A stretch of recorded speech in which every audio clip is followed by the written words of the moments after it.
This episode of Rookie Hunter is brought to you by the Wild Sheep Foundation. Sheep Show is coming up soon, January 18th to 20th in Reno, Nevada. Get your tickets now before they sell out. Join the Less Than One Club and become a member of the Wild Sheep Foundation by going to wildsheepfoundation.org.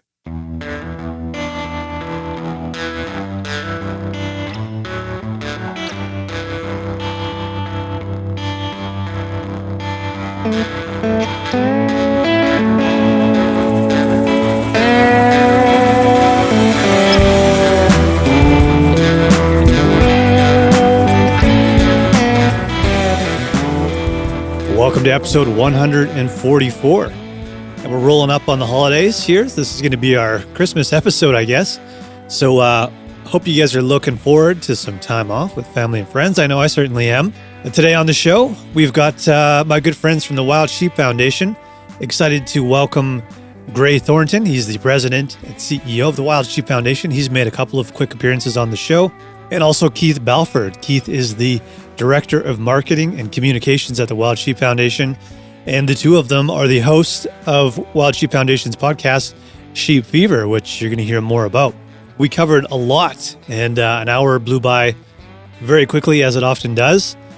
Sheep Show is coming up, as you know, you should know by now. So we covered some of the details, some of the things that they're both looking forward to.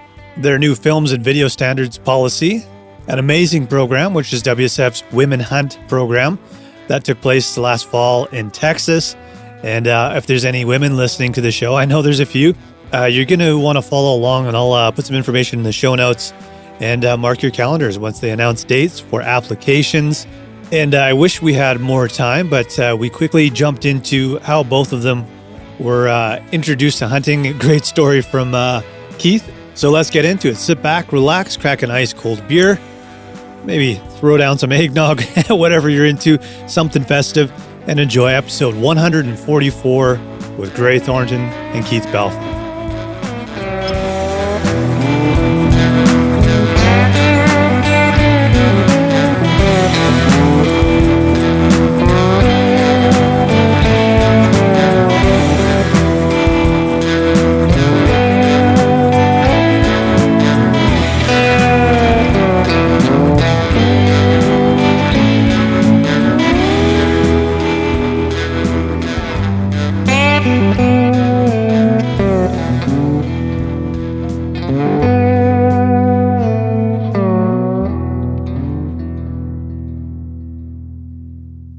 Well, gentlemen, welcome to the show. Well, it's good to be with you. Yeah. Thanks, Mike. First of all, thank you to you guys and WSF for coming on as our title sponsor. That certainly means a lot to us, and it wouldn't feel the same coming back without you guys. So huge thank you from the three of us for coming back. Happy to be. Good. Glad to be there when you started, and glad to be with you when you're coming back. Yeah, absolutely. So there's a bunch of stuff I want to cover with you guys today, but I figured we would start with the Sheep Show because that's coming up quick here. You guys did a full episode, I think it was episode 38 on Sheep Fever, which is dedicated to Sheep Show. So if people really want like an in-depth overview of what they can expect this year, that would be a great episode to check out. But I'm curious what's new and what you guys are most excited about. I know you're always trying to improve and change things up a little bit. So if both of you could just share a couple of things that you're looking forward to this year. Well, Mike, I'll jump in there on one of the items, but you're right. We're constantly, constantly trying to come up with something clever and new and fun and innovative and keep the show fresh. But one of the things that we were doing this year is we've created a full curl cinema. And we're going to be basically broadcasting some just superb new and some repeat, but a lot of new content in a theater-style format. We're turning a seminar room, room A6 at the Reno Sparks Convention Center, into the cinema. We're draping it off, free popcorn, which would be fun, seats, and 4K video and theater style surround sound audio. So should be really great. We're going to have about 4 to 5 films a day, Thursday, Friday, and Saturday of the Sheep Show there in Reno, 2024. That is the 18th, 19th, and 20th of January, and just really a good time. A lot of the films are short, 15 minutes or so, and then we'll do Q&A with the filmmaker and or the subjects of the film. Great. Saturday we've got a couple of hour-long sessions. But yeah, some really cool content. Weatherby has come out with a couple of films that they produced, one which we featured over the summer of a Lesson 1 iClub hunt winner and his mid-Asian ibex in Central Asia. And then Adam and Brenda, his wife, did a couple of hunts, one up in the Yukon for Dall sheep and actually Fannin sheep, which he got. And then Brenda did a unlimited hunt. So that was pretty cool in Montana. We've got Robbie Kroger joining us for a cool film. We are going to premiere a film that Wild Sheep Foundation's Women Hunt and Wild Sheep Society of BC's Women Shaping Conservation taped in June up in southern BC, a bear hunt called Beyond Bonds, a woman hunt story. That's going to be cool. Transmission's going to be played. Just a lot of great content. Awesome. Yeah, we had Jesse and Tash on last week, so we were talking about Full Curl Cinema and the films they'll be showing, and they'll be there doing a Q&A, it sounds like, as well. So sounds like a lot of fun. Yeah, it should be. You know, we've done some films at the show in the past. It hasn't been as scripted as Full Curl Cinema. They're basically just loops, and people could kind of slip in. But this is going to be a little different. We're treating it as a movie theater. We'll have MCs in the studio or theater every day who will introduce the films, introduce the Q&As. So, the show floor is obviously a great place to be, but if you want to kick your feet up a little bit, grab yourself a cold beverage and some free popcorn, you're going to have a great time in the Full Curl Cinema. Perfect. Keith? Yeah. We do a lot on our visuals. Folks that have been in the show before see that with just about everywhere they turn, and eye candy is a big part of the show. Obviously visiting with friends and seeing what's new and outfitters and planning your next adventure. But taxidermy and art is it's just cool to see, and it's been one of those things. A lot of our exhibitors are taxidermists. Outfitters are bringing taxidermy into their booths. We've got a lot of longstanding artists that are exhibitors with us, and so this year we decided, you know what? This has become such a big part of the show. Let's specifically do a taxidermy and art display that people can, walk through, admire these works. And so that's a new addition to the exhibit hall floor. I'm anxious to see how that comes off. Yeah. When we reached out to our people and said, hey, this is what we want to do, I think we got damn near 100% buy-in. People went, absolutely, I'll submit a piece. I want to have something there. So, when I was just an attendee at the show way back when, I always enjoyed seeing the taxidermy and the art. And so this is going to be more of a dedicated display to it. So I'm looking forward to seeing that. And, we do wild sheep conservation here. That's what the show's for, raise money for that and put that money back on the ground. And a big part of what we do is herd surveillance, reestablishing new populations of sheep, monitoring sheep, so on and so forth. And a big part of that is done by helicopter. And so pretty cool. We're going to have actually a capture helicopter inside the expo hall. Very cool. And the folks that run that are going to have a pretty cool display on how all that works, and the net guns and I mean this is next level stuff when you see these guys net gunning out of a helicopter and bailing out of a helicopter to tend to a sheep, and then we get to see those sheep coming back into a staging area where their vitals are taken and radio collars put on and so on and so forth. So this is a new thing, and I think the kids in particular, who doesn't love big machinery? Yeah. So that's kind of a cool addition as well. Yeah, that's super cool. In transmission, you get to see, the view from the helicopter, and with the guy with the net gun. And I mean, the skill between the pilot and the guy on the net gun, it's just incredible.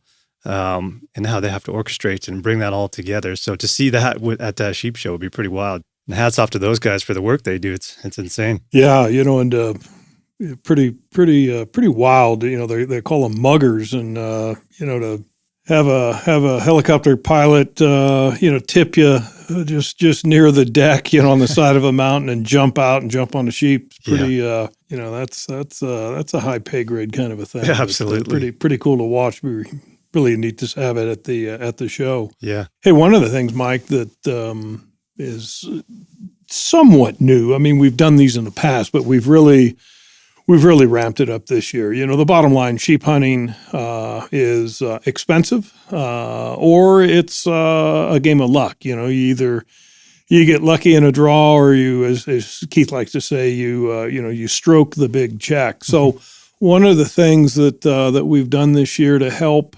lessen that pain and help somebody get in on a sheep hunt is we're giving away a bunch of auction and floor credits, about $95,000. So wow. What we're doing is if you register for the show kicks off on Wednesday night with a grand opening. We then have our Thursday night conservation night banquet, Friday night legacy night banquet, and then our Saturday grand finale.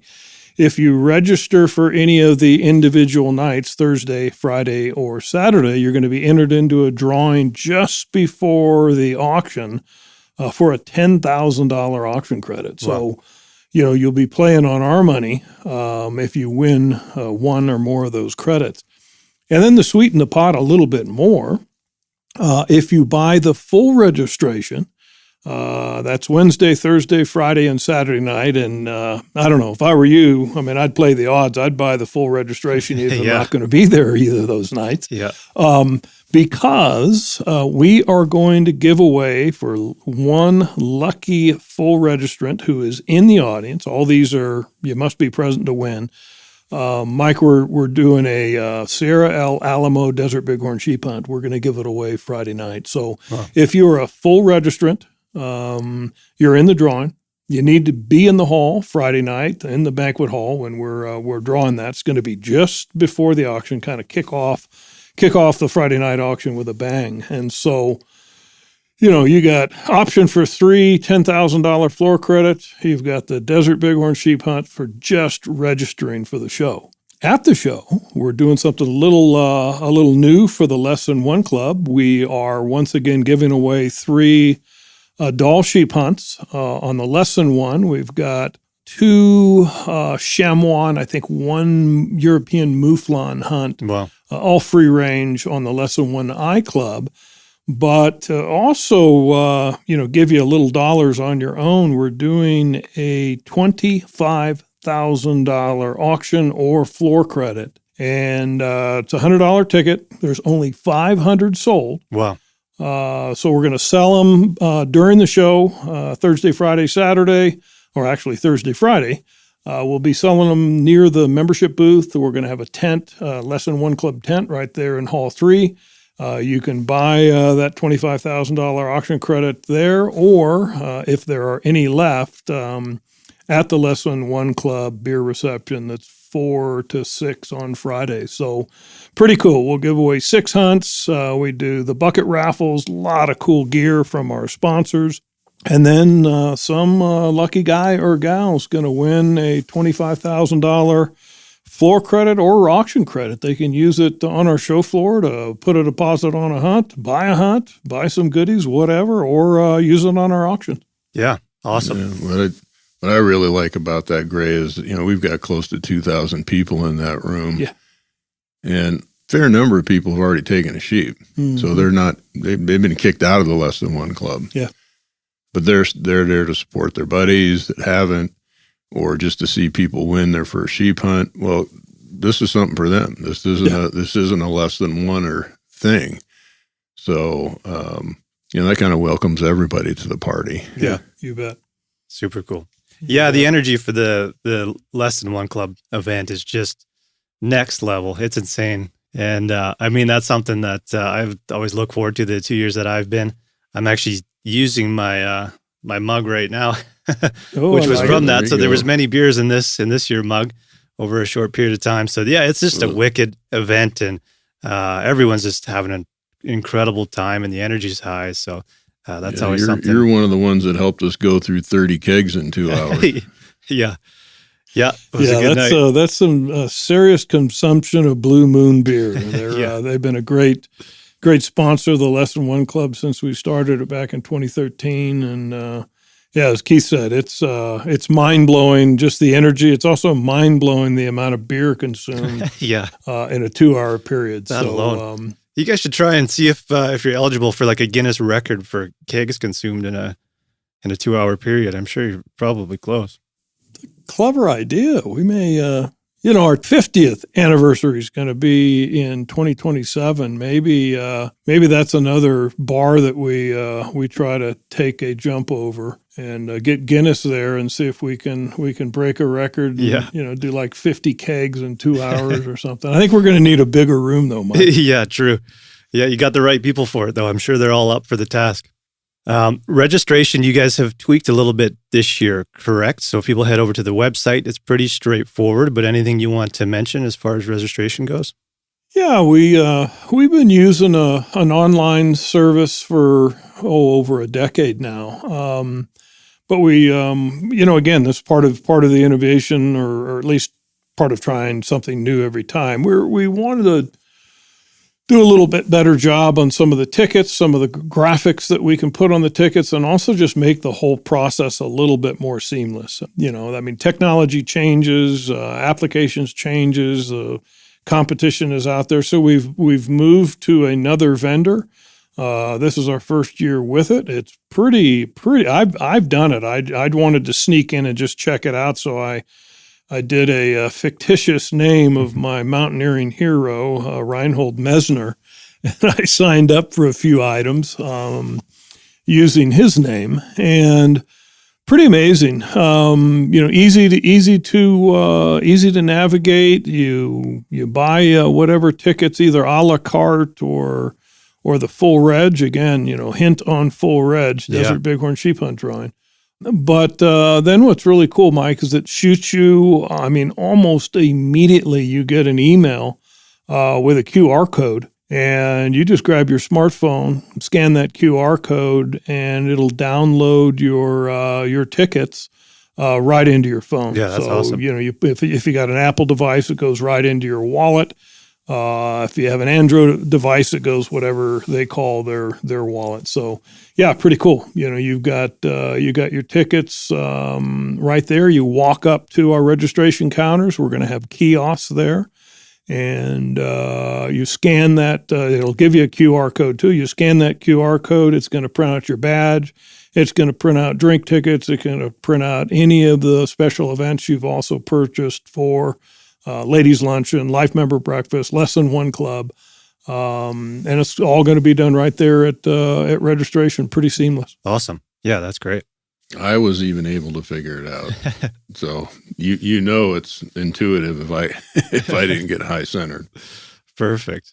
Yeah, that's awesome. Well, there's lots to look forward to, and like I said, people can check out episode 38. Tons of info there.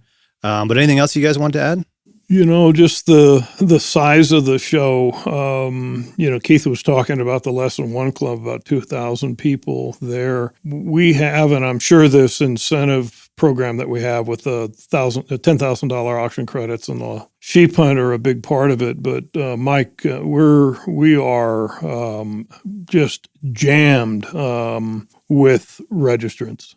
We'll have Thursday, Friday, and Saturday night over 2,000 people in that banquet hall. So highest attendance that we've ever had thus far from a registration standpoint. There's more than $3 million in auction items. We have an unbelievable raffle suite. New to this year, we're adding a show long 50-50 raffle. You can walk into the sheep show raffle area there in the center of the hall. You're going to see TV monitors telling you what the 50-50 is up to. And, somebody's going to really win a big check there. So just a lot of fun. Keith mentioned the helicopter exhibit. Yep. We have our Youth Wildlife Conservation Experience for kids. Yep. Dr. Ryan Brock is just knocking the cover off the ball there. Cool. I think 111,000 kids he's touched since starting his program. Wow. So pretty incredible. Wall-to-wall exhibits. We're going to have food trucks outside because we've taken up all the space in the hall. So it's going to be the largest sheep show yet. So if you haven't yet booked, I certainly encourage you to get on our website at wildsheepfoundation.org. And sign up for Sheep Show 2024. We'll kick it off Wednesday night, the 17th of January, and it'll go 18th, 19th, and 20th. So great time. Awesome. Super exciting. I wanted to talk about sheep fever. You guys are podcasters now, and you've made some pretty significant upgrades to your studio. It's looking and sounding fantastic. So congrats on that. Thank you. What made you guys want to start the podcast, and what have you enjoyed most about it? That's a great question, Mike. I think the main driver behind the podcast is we're fortunate to have such a diverse cupboard full of very talented, very articulate, very passionate people in the conservation world. And, we wanted to bring their insights, their perspectives to light into a broader picture. That was one. And then, certainly we're very mission focused here, and that is a pretty diverse activity in itself. Keeping sheep on the mountain is kind of our umbrella purpose, but under that umbrella is so many functions, projects on the ground, research, a lot of moving parts, agency partners, industry partners, and so there's just a lot of, I don't use the word content, but a lot of stuff to talk about, a lot of important things to talk about, a lot of things to let people know what we're doing, why we're doing it, what the outcome is, what the intended goals are, who's doing the work, where their money goes, all of that. Yeah. And we just thought a podcast would be a great platform to deliver all of that information, but the diversity of information. Yeah, we have a quarterly magazine, a lot of things in there, but as you know, people are consuming their content a lot of different ways now, and podcasting being one of them. Being able to download it, listen to the episodes while you're driving, or whatever. So we're pretty pleased with it. We were pretty raw. I think we're still kind of pretty raw, but we're getting there. Yeah. And it's and Keith's right. It's pretty raw, but it's real. That's the beauty of just having conversations with people, and we have some technical subjects that we can tackle, but we pride ourselves with an incredible family of people within this wild sheep family, and we've got some hilarious outfitters, some storytellers of note, and so we weave those in as well. We try to obviously touch on the mission and the science and conservation and issues that are focused there. But, so much of what makes this organization and what makes hunting, so important to us and to others is the people that are involved in it. And we're blessed with just an incredible family of guides, outfitters, industry specialists. So, and we can, as Keith pointed out, we can, we have the reach to bring them on, and we're enjoying it. We're learning as we go. A little raw. Yeah, no, it's real. good. Yeah, absolutely. Press and record is important. Yeah. Happens to the best of us. Yeah. We've all been there. Yeah. Yeah. I've done that one. That's why I'm recording on 3 different devices here. So there's no chance of not captured at all, but that's a little excessive. But it's not fun telling the guest that, hey, yeah, remember that thing we did last week? Yeah, I forgot to hit record on that. We're going to have to do it again. Yeah, you did great. You remember what you said? Yeah, we got to do it again. Yeah, exactly. So if anybody listening to this hasn't checked out Sheep Fever, you could say you should never pick favorites, but if you were going to pick one episode you would direct them to, have you got one in mind? You did the Yeah. You did the guy.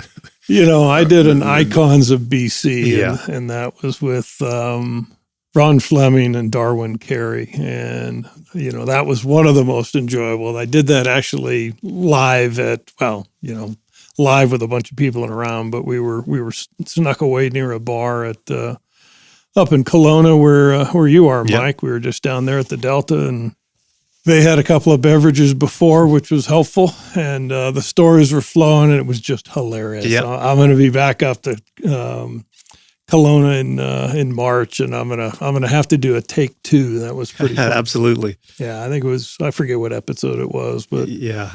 yeah, Fleming and Carey, they were on form. That's for sure. Absolutely. Yeah. One thing I wanted to ask you guys about was episode 36. You guys sort of formally introduced your new film and video standards policy, and you had Randy Newberg and Shane Mahoney. It was a really interesting episode, especially to hear Randy's take on it because he's been in the industry for so long. So, I mean, yeah, just his insights alone were fascinating to listen to. But I'm curious, why you guys decided to make this decision. And I mean, first of all, I guess just tell me what the video and film standards are. Well, the best way to answer that is, and we were talking about the sheep show, and we were talking about, innovation and the wild sheep family and, putting on a show, putting on an event. And, we do that. We work hard at that. And there's a lot of people behind the scenes working hard at that. And we get into our banquets. It's a time to, celebrate, entertain our folks. And we were being put in a position to show some videos that were, we get it, in hunting something dies. Yeah.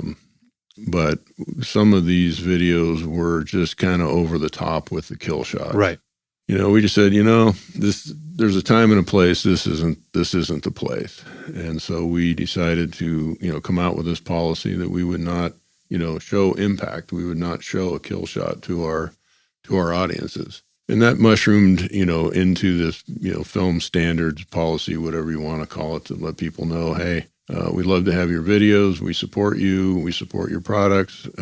But, for our audience, we'd prefer not to have that. Because we had, young people in there. The majority of folks are hunters, but we do have other people that are, there because of wild sheep and love the animals, love to see them thrive. And, it's got to be a little wincy, if you will. So we came out with this policy and thought it would be good to have somebody like Randy Newberg, like you said, has been a long time, video and film content producer. And then Shane Mahoney, kind of our concierge, if you will, that, has a broad vision and a broad reach in his perspectives. And so we discussed that topic and the reasons why we came up with that and the potential, pushback that, some people might have an objection to this. And it was a good conversation to have. And we learned, I learned a lot having that conversation. Gray's been on a couple of other podcasts since then. And quite honestly,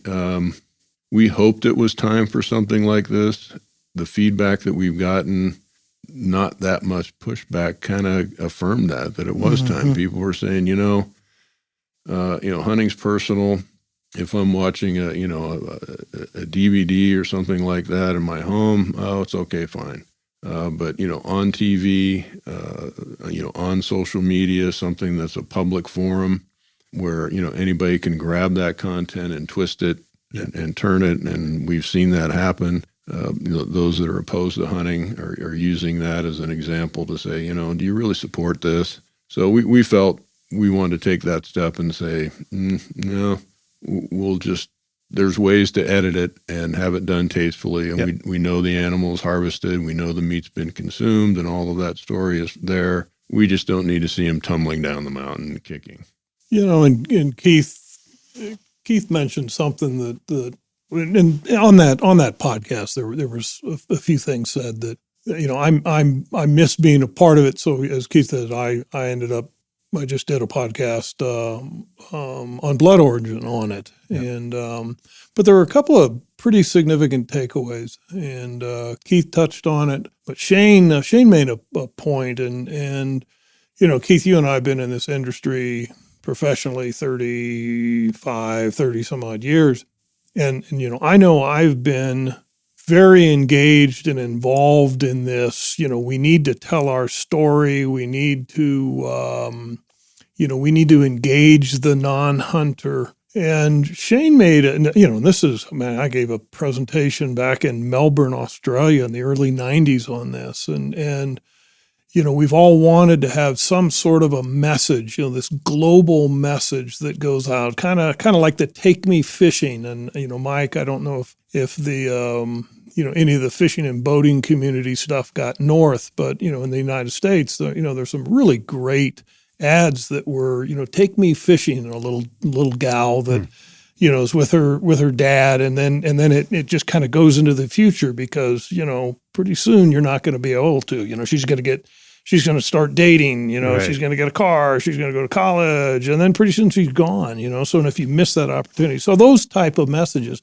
And Shane made a comment, that, we've all, and Keith's been involved in it, I've been involved in it, Shane's been involved in it, a lot of people have been involved in this discussion to try to normalize what we do and, buy big ads and significant media buys and, reach that non-hunting public. And Shane made a pretty poignant comment on that podcast. He goes, it kind of struck me as one of those TSN moments. And we have been doing it. We have been telling our story, but what we've been doing, it used to be, 8 millimeter, then 16 millimeter, then VHS tapes, then DVDs that we, as Keith said, we watch in our home. Yeah. But then it was outdoor television. And then that morphed a little bit into more and more and more of, some good, some not so good. And then YouTube, and you could put anything on YouTube. Yeah. And pretty soon we're force feeding something that maybe the general public really is not ready for. Yeah. And so we have been telling our story. We have been giving our message. But I'll tell you what, that message, when we try to wax on about the campfire, the camps, the tents, the horses, the backpacking, the scenery, the people, the cultures, and that, killing is just a minor part of the hunt. Yeah. And then when we showcase kill shot after kill shot after kill shot, pretty soon it gets to the point it's like, well, you say one thing, but you're doing another. Right. And so that was something that really, really touched me. And then, I'm a marketing guy and Keith's a marketing guy. And I mentioned this on Robbie Kroger's program. One of the ad campaigns that I was most impressed as a marketing dude is, the beef, it's what's for dinner. And it was done in this country in the 90s and 2000s, and it's still to a certain degree there. But it kind of struck me that, here, the beef industry, has got a hell of a lot of money and one hell of a lobby. And, and what do they want to do to promote eating beef? Well, they may take a strip or a porterhouse, or a ribeye, and they put it on a grill and it's sizzling, and then they carve it. And that's the sizzle, that's the message. In contrast to what we do, if it was us, we would show the steer going into a block and tackle and then putting a bolt gun into its brain. Exactly, yeah. And then saying beef, it's what for dinner, so that's a little bit of a warped way of looking at it. But it's true.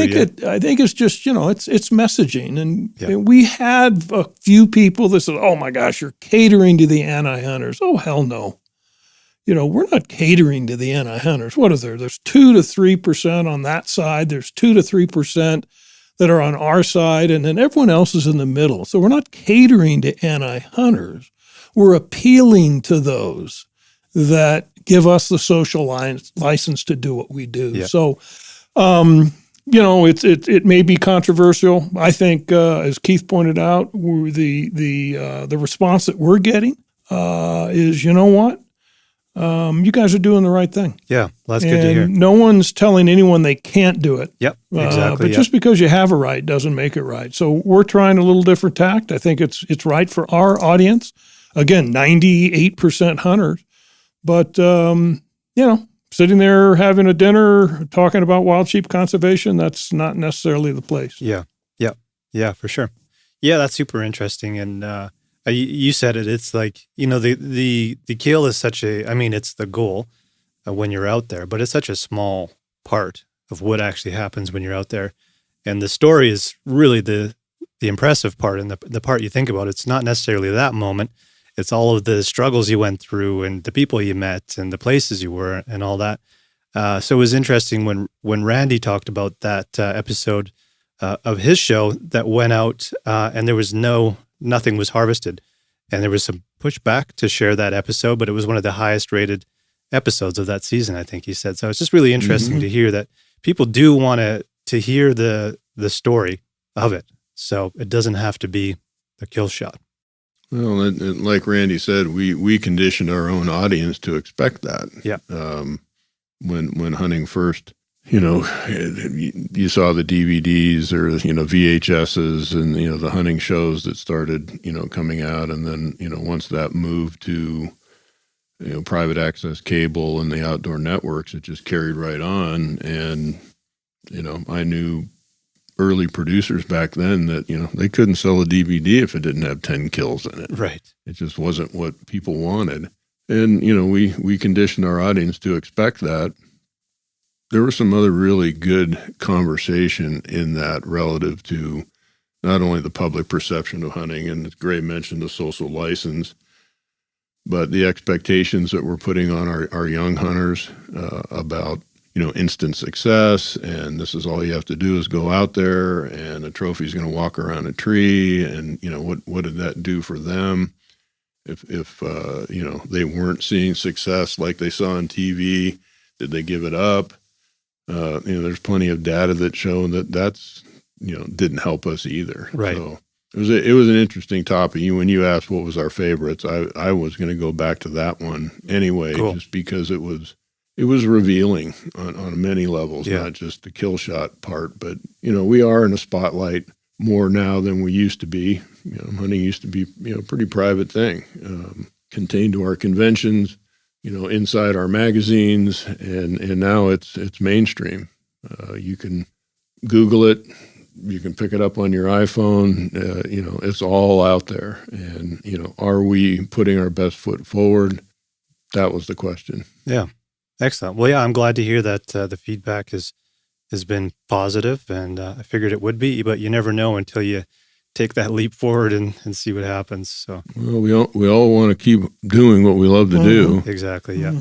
And you got to take ownership of what you're doing, I guess. Yeah, for sure. I want to switch gears here into a program that you guys have been doing. I think you've done it for 2 years. Maybe it's been longer than that.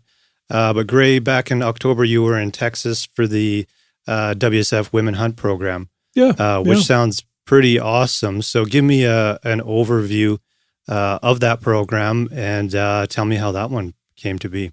Well, gratuitous plug to my wife, Renee. She's the one that conceived of the idea, and actually back in 2018. She's a adult onset hunter. Had decided to get into hunting.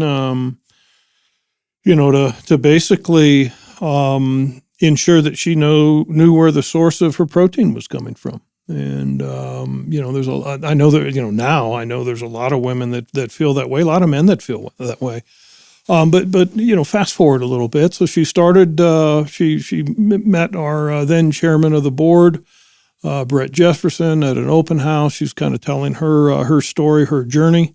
Some of the challenges that she had in being at that point, a single woman trying to get into the hunting space. And there was good, there was bad, there was ugly. Sure. And bottom line, she says, I want to help other women navigate the challenges and then open doors and reduce and break down barriers. And so Brett said, yeah, let's do it. Let's make it a program. So it started initially as Women in Hunting, and then they shortened it to Women Hunt. And the flagship, it's a multifaceted program, but the flagship program is, and we now have had 3 classes. Renee and her committee, the Women Hunt Committee, offer up annually a soup to nuts hunting training program that is delivered by FTW Ranch and the Sportsman's All-Weather All-Terrain Marksmanship program down in the hill country of Texas at FTW Ranch. And 2021, 2022, and 2023, they brought 12 women from diverse backgrounds, diverse cultures, races, ages. It's just amazing, and diverse needs. And first year, really an impressive group of ladies went through the course. 2022, same thing. And then I was just down in Texas for the 2023 group. Again, 12 ladies from all different backgrounds throughout North America. They had, Mike, I think it was over 100 applicants this year. Wow. For the 2023 program. Again, they have to narrow it down to 12. They do a blind assessment. Okay. And these women, basically essays and answer questions. Cool. And then the committee, narrows it down to 12. And we had people from all over North America, which was really exciting. But they come down to FTW. It is a program that's funded and sponsored and supported by the Women Hunt program and committee within the Wild Sheep Foundation. Very, very generous donors. The women are asked to fly to San Antonio, and that's on them, and that gives them skin in the game. Yeah. But then from then on out, it's pretty much on the program and donors. Wow. There's a welcome dinner. Then we bus them from San Antonio about 3.5 hours to the ranch. They check into their rooms. That is all covered by the Women Hunt program. They're fully kitted out head to toe with Sitka gear. Awesome. Kenetrek boots, Boyd gives bags. Unreal. We work with Weatherby and optics companies twice. Let's see, we've had Leica and Leopold. Weatherby does some custom rifles that are customized for the women with a Women Hunt logo on them, shorter length of pull. The women have an opportunity to buy those rifles at our cost at the end, and they're all doing that now. But the real key, Mike, is they're given unbelievable training, soup to nuts. First, it's safety, and then precision rifle course for a couple of days, and then they have the opportunity to go out and hunt a whitetail or sometimes a year a exotic doe. Okay.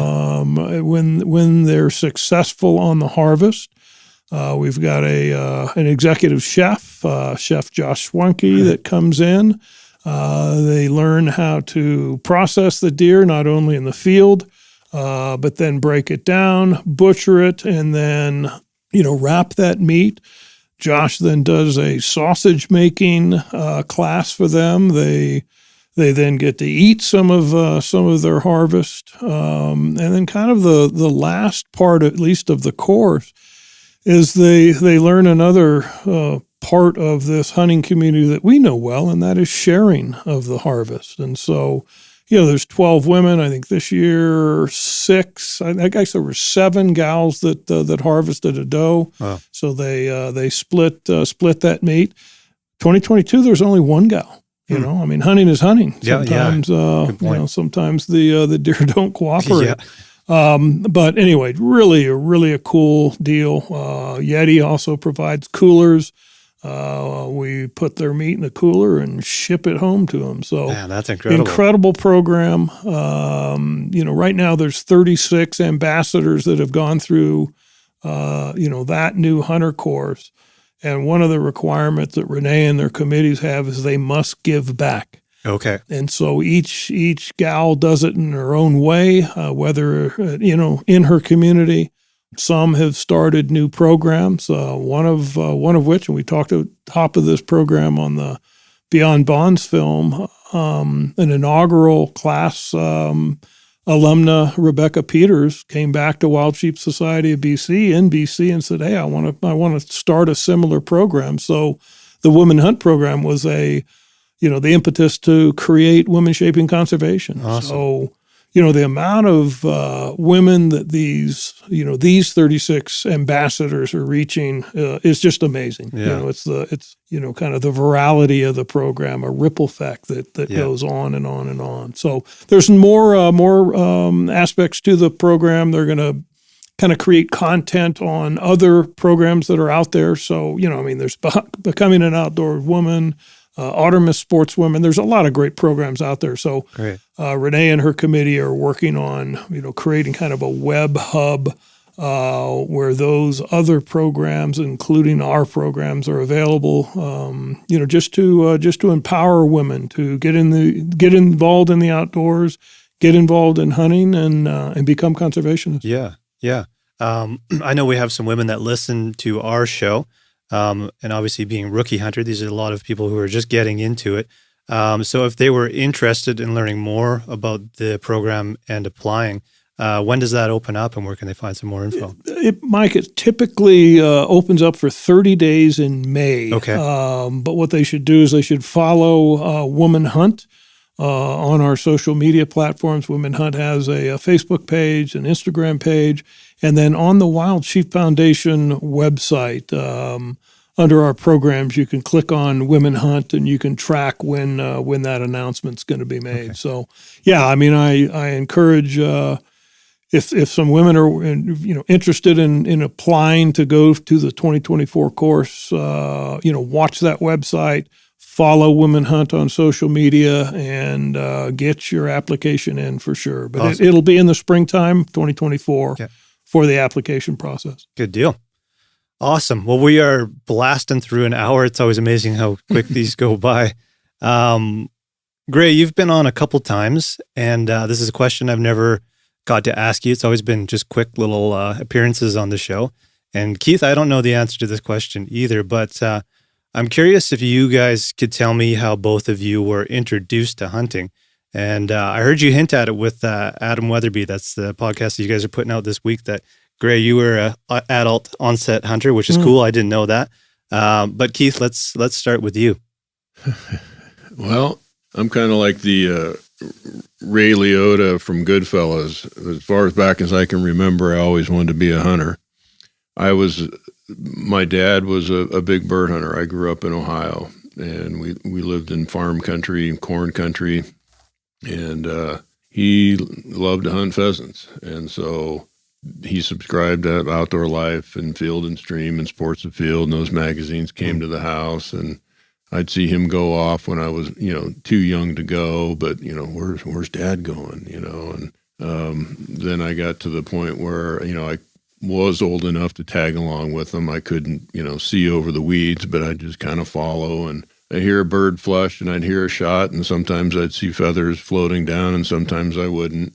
So I was intrigued through an indoctrination from my dad. Very cool. But it wasn't, bird hunting wasn't enough for me. My appetite was much larger. I wanted to fish. He wasn't a fisherman. And I saw trout fishing in the magazines as something that's cool. It wasn't available in Ohio. And then deer hunting and elk hunting that I'd see in the magazines. He wasn't a big game hunter. So I kind of, pushed the envelope beyond what he introduced me to. But it was a big part of me growing up. It was something that I had in common with my dad. Other kids have other sports, but that was something we always, could talk about and look forward to and plan on. And we ended up getting some bird dogs over time. Those were the family pets, and so that integrated into it as well. And that was really the start for me. I was easy because I was always fascinated by nature. Yeah. By animals, all kinds of animals. We lived on a farm.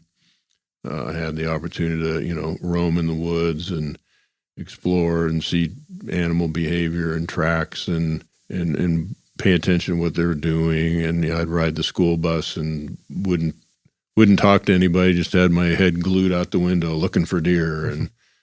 So that's my story. Very cool. Have you got a memorable story from one of your first hunts?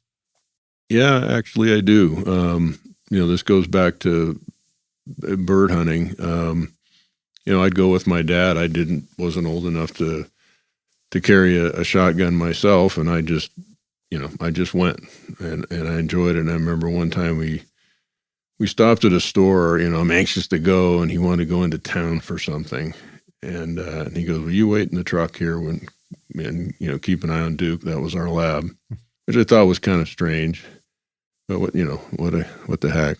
So he comes back to the truck and he's carrying a long box, and it was a single shot 20 gauge shotgun. Nice. That he gave to me, and we went out that day. And he said, "You're old enough now," one of those deals. And I was just like out of my mind.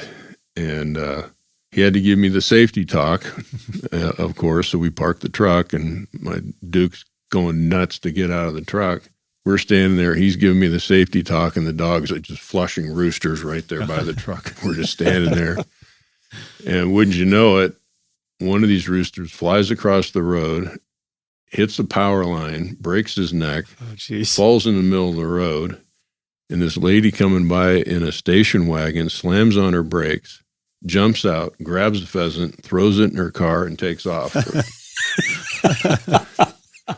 Right while we're standing there. So that was my first, a lot packed into one. That's one hilarious. No kidding.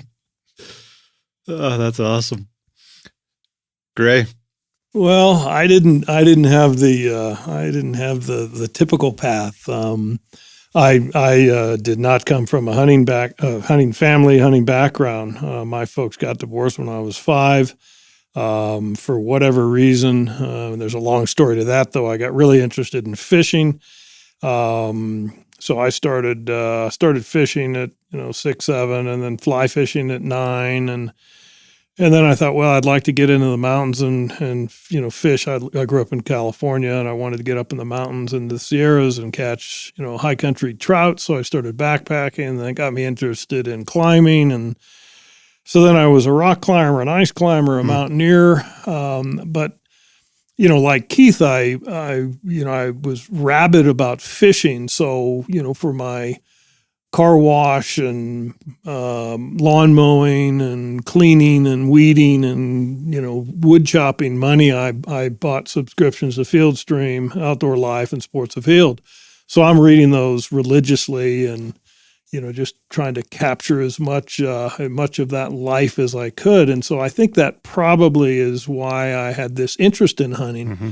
But I didn't really get to participate until I was out of college, and I had a Xerox client who was a hunter and a shooter, and there was a faithful day in Bakersfield, California, that I invited him to Red Robin for a burger and fries and lunch to ask if he would be my mentor. And thankfully, he enjoyed the burger and fries, and he did. A guy named Daryl Amble.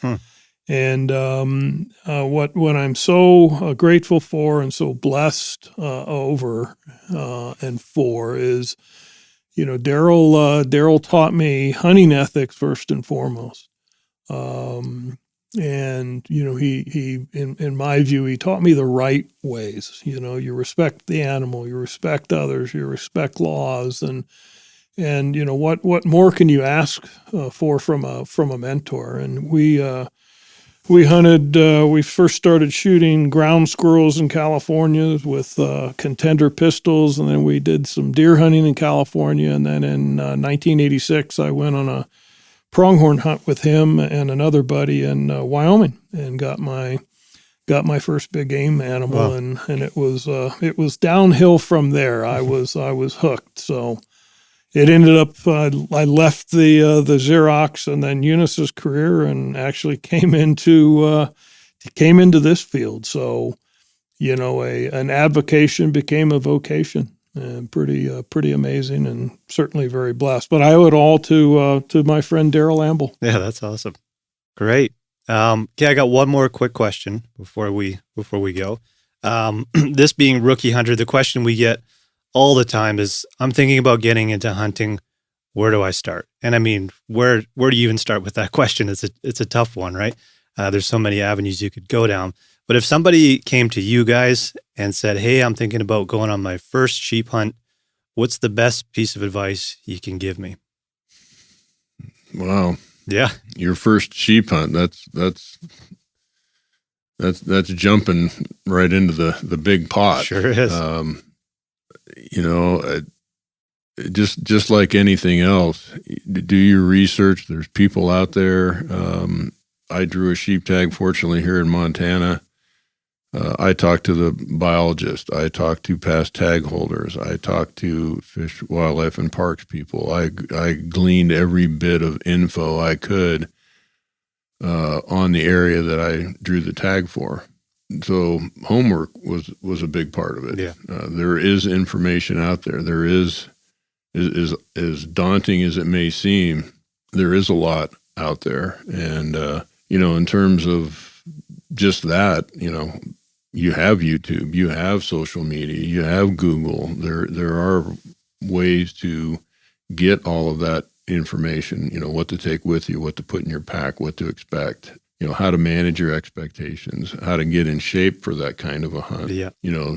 Tips, tactics, it is all out there. I wish I could say there's a go-to place where that person's sitting on the other side of a table and it can just do a brain dump for you. Yeah.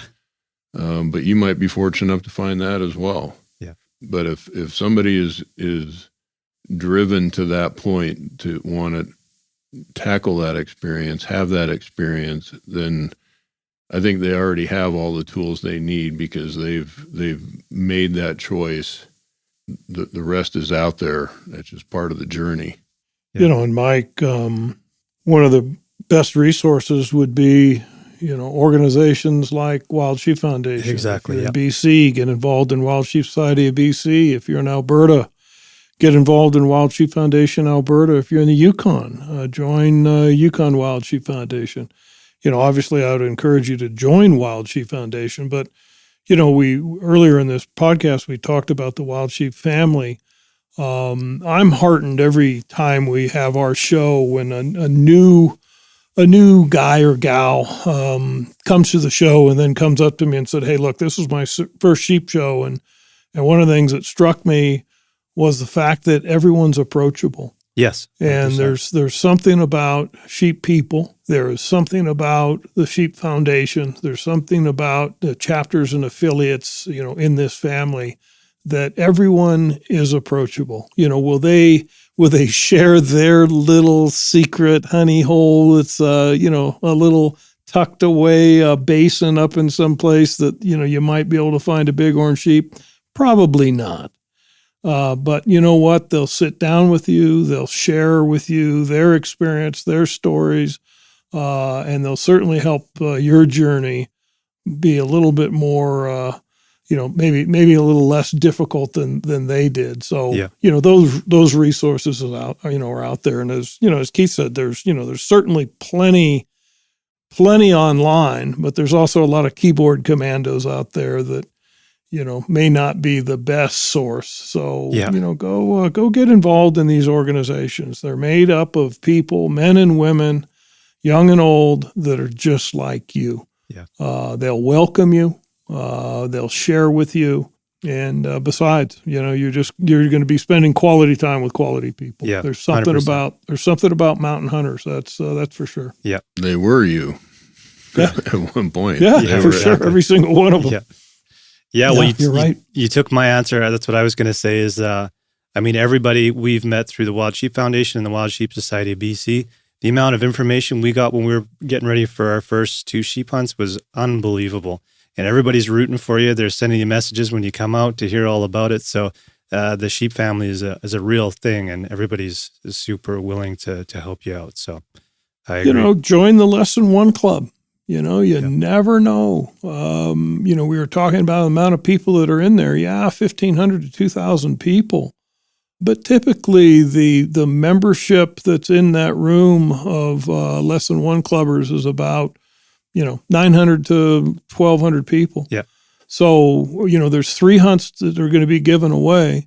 One, you don't have to be present to win. 2 others that you do. So if you come to the sheep show and you're in that beer reception enjoying a bottomless cup of a Blue Moon, you got pretty darn good odds. Yes. Compared to any of the provincial draws, any of the state draws, even some raffles. So, yeah, get involved. Get involved. You'll be around people that you're going to enjoy, and you're going to learn a heck of a lot. Absolutely. Well, anything else you guys want to add before we wrap up? Well, I just want to thank you, Mike, and I'm thrilled that Rookie Hunter's coming back. Wild Sheep Foundation is very, very proud of our affiliation and support. Great group of people that you reach. And, as Keith pointed out, I mean, sheep hunting is often thought of as, the pinnacle. But man, the people are approachable, and, I'm a late onset sheep hunter too, but, boy, I enjoy listening to your podcast because I learn something new every day too, whether it's deer, elk, moose, caribou, predators, we all can learn. Yeah. Love it. Absolutely. Well, yeah, we're very proud to have you guys as our sponsor, and again, can't thank you guys enough for jumping on board, and excited to see what the next year brings. So thank you very much. And you're welcome. Thank you, Mike. Yeah, do it again. Absolutely. Thanks, you guys, anytime you want to come on, you're always welcome.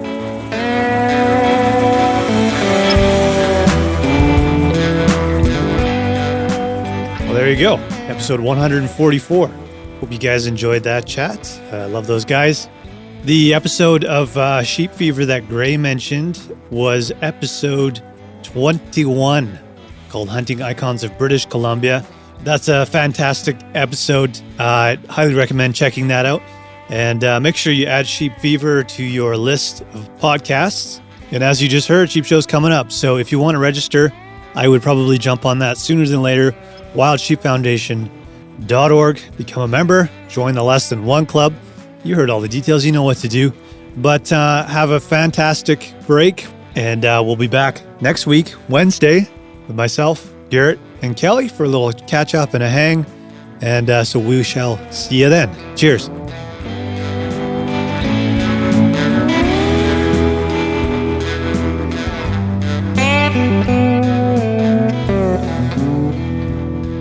Mm-hmm.